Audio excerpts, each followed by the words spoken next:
มาแข่งให้แต่ว่าฉากสุดท้ายไอ้มีคนใหม่เจ็บเองเดินเซมาหาเสียวพอเพียวให้เฮาจักจองเพื่อสิลืมคนหลอกคือเขาได้285ชาลีโอจะมาชุดโตงานนี้ห่อใจ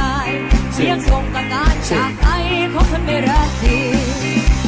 เมื่อก่อนเป็นคนแสนดีมาวันนี้เป็นคนขี้เหล้าเธอย้อนผู้เบาเปลี่ยนผู้สาวทำให้ห่างทาง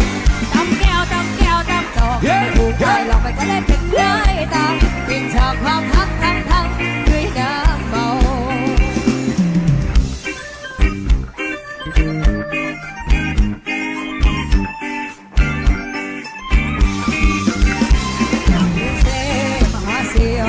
เพียวให้เฮาจักต่อ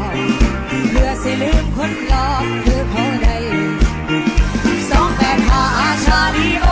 จากชุดโตงานนี้ห่อใจเลี้ยงส่งกับการจากไปของคนไม่รักดีเมื่อก่อนเป็นคนแสนดีมาวันนี้เป็นคนขี้เหล้าเคยย้อนผู้เบาเปลี่ยนผู้สาวทำให้ห่างทาง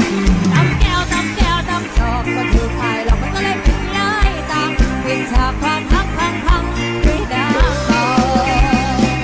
เขามาเป็นพอแล้วกันนะพวกขึ้นมาจะสิบขายน้ำนองลาอย่าไปพิศลามาทำร้ายชีวิตผู้ใจปล่อยคนที่เขาเชียงคลาให้ไปตามพันเขาหลายคนที่อันนั้นเจ้ายังมีอยู่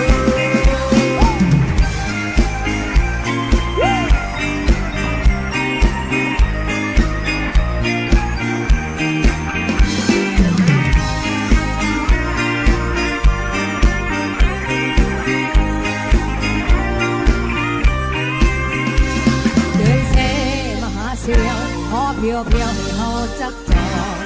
เพื่อสิลืมคนหลอกคือเขา